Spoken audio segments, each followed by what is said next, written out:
नाजरीन, आपसे good news share करते हैं। अब अलिफ टीवी की नशियात देखी जा सकेंगी कनाडा टोरंटो 360 पर। ये एक नया और ख़ूबसूरत बाब है जिससे पाकिस्तान के नाजरीन कनाडा और अमेरिका के हालात से बाखबर रहेंगे। साथ ही साथ पाकिस्तानी ओवरसीज़ भी पाकिस्तान के हालात से बखूबी बाखबर रहेंगे। इस सिलसिले में हमारे साथ चीफ एग्जीक्यूटिव टोरंटो 360 अरशद भट्टी साहब मौजूद हैं। आइए इनसे जानते हैं अपडेट। शुक्रिया डॉक्टर जवेरिया।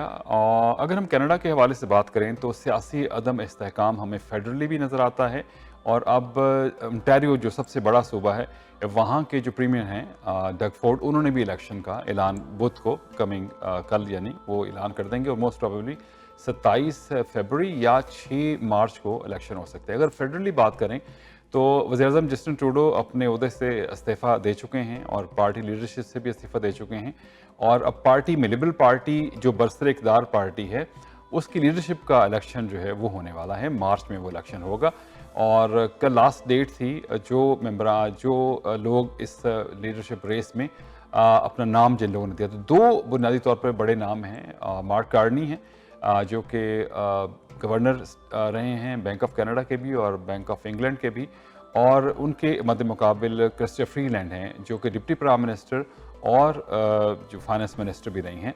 उन्होंने एन मौके पर जब अपना ओहदा छोड़ा था, उसके बाद आप कह लीजिए मजबूरन जस्टिन ट्रूडो को इस्तीफ़ा भी देना पड़ा था, और इंटरनली बहुत से प्रॉब्लम थे। मार्क कार्नी की मकबूलियत बनिस्बतन ज़्यादा है क्रिस्टिया फ्रीलैंड से, अब तक की जो चीज़ें हमें नज़र आ रही हैं। और मार्क कार्नी को जो जस्टिन ट्रूडो की बहुत से मिनिस्टर्स हैं वो इंडोर्स भी कर रहे हैं। और सबसे इम्पॉर्टेंट बात यह है कि जब से लीडरशिप रेस, जब जस्टिन ट्रूडो जो कि प्राइम मिनिस्टर इस वक्त भी हैं, जब तक कोई नया लीडर नहीं आ जाता, उनके इस्तीफ़ा देने के बाद लिबरल पार्टी की मकबूलियत में थोड़ा सा इजाफा ज़रूर हुआ है, जो नए सर्वेज आ रहे हैं उसमें। और ये भी लोगों का ख्याल है कि अगर मार्क कार्नी अगर प्राइम मिनिस्टर चाहे चंद दिन के लिए बने, अगर लिबरल लीडर बनते हैं तो कुछ और मकबूलियत में इजाफा हो सकता है। ओवरऑल जो सर्वे हैं वो कंजर्वेटिव पार्टी के हक़ में हैं कि वो मेजॉरिटी गवर्नमेंट बना सकते हैं। पेयर पोलियर जो हैं वो मकबूल हैं इस हवाले से, लेकिन देखना ये होगा कि इलेक्शन कब होते हैं, अप्रैल मई जून वट एवर जिस वक्त भी होंगे, उस दौरान में अगर नए लीडर जो हैं वो पार्टी को थोड़ा सा और मजबूत कर सकते हैं तो एक मुश्किल मुकाबला हो सकता है। शायद लिबरल थोड़ा सा बेहतर परफॉर्म इसमें कर सके, लेकिन अभी तक की सूरत हाल जो है उसमें कंजर्वेटिव पार्टी को पेयर पोलियर की ज़ेर सदारत काम उनको जो है इस वक्त काफ़ी सबकत हासिल है। इधर मेजॉरिटी गवर्नमेंट है ओंटारियो में कंजर्वेटिव पार्टी की। डग फोर्ड यहाँ के प्रीमियर हैं, जिसको आप कह लीजिए हम पाकिस्तान के बारे से कहें तो वज़ीर आला हैं यहाँ के। उन्होंने जो है वो इलेक्शन का ऐलान कर दिया है, और शायद 1-1.5 साल पहले इलेक्शन का ऐलान कर दिया। टेक्निकली 2026 में इलेक्शन होना थे, लेकिन वो अमेरिका का जो टेरिफ थ्रेट डोनाल्ड ट्रंप ने दिया है, कहते हैं कि हम एक और मजबूत मेजॉरिटी के साथ आके उसको कम बैक करना चाहते हैं। इस वक्त भी मेजॉरिटी गवर्नमेंट है, लेकिन लिबरल ने आज एक जो है मुतालबा किया है कि RCMP यहाँ की जो पुलिस है, एक ग्रीन बेल्ट का मामला हुआ था, और ग्रीन बेल्ट में कुछ उसमें बिल्डर्स को ज़मीनें जो हैं वो दे दी गई थी। उसके बाद अपनी गलती मानते हुए प्रीमियर डग फोर्ड ने उसको वापस ले लिया था, लेकिन उसमें बहुत सारे लूप होल्स थे। अब लिबरल का ये कहना है कि इलेक्शन से पहले उसके इन्वेस्टिगेशन का जो है वो कहाँ तक पहुँची है, उसका ऐलान किया जाए कि कौन इसके ज़िम्मेदार हो सकते हैं। तो वो अगर गवर्नमेंट के ख़िलाफ़ आती हैं, बहुत ज़्यादा फ़र्क तो नहीं पड़ेगा, थोड़ा सा फ़र्क ज़रूर पड़ेगा, क्योंकि मिसागा की जो मेयर थी बॉनी क्रॉम्बी, अब वो liberal party, provincial liberal party की जो हैं वो सदर हैं, और वो मुकाबला देंगे डग फोर्ड को। लेकिन बज़ाहिर ओंटारियो के जो सूबे में लिबरल की पोजीशन बहुत अच्छी नहीं है, कंजर्वेटिव बड़ी स्ट्रॉन्ग पोजीशन में है। दूसरी तरफ अगर अमेरिकन सदर की बात करें तो शुरू में उन्होंने, शायद लोगों ने कहा कि शायद मजाक में कह रहे हैं कि कनाडा जो है वो अमेरिका की 51st स्टेट बन जाए।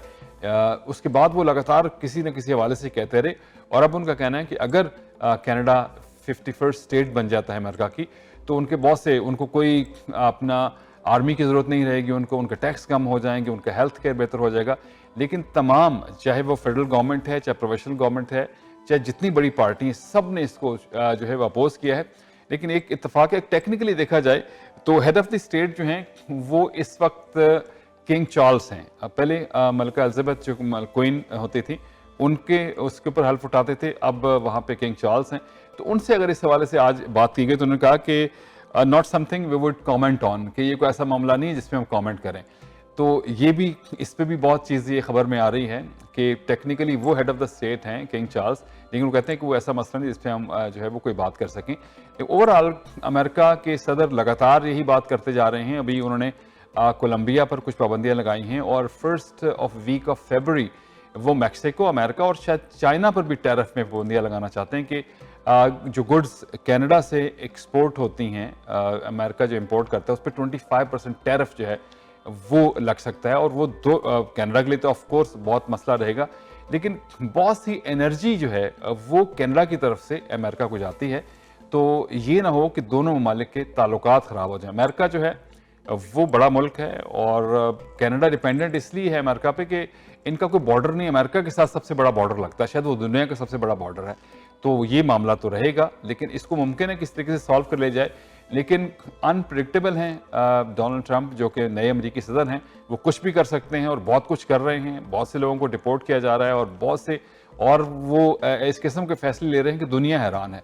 देखना यह है कि टैरिफ के मामले पे अगले हफ्ते ये क्लियर हो जाएगा कि आया वो सख्त फैसले करते हैं कनाडा पे, ये पाबंदियां इंपोज करते हैं या नहीं, ये अगले हफ्ते इसका पता चल सकेगा।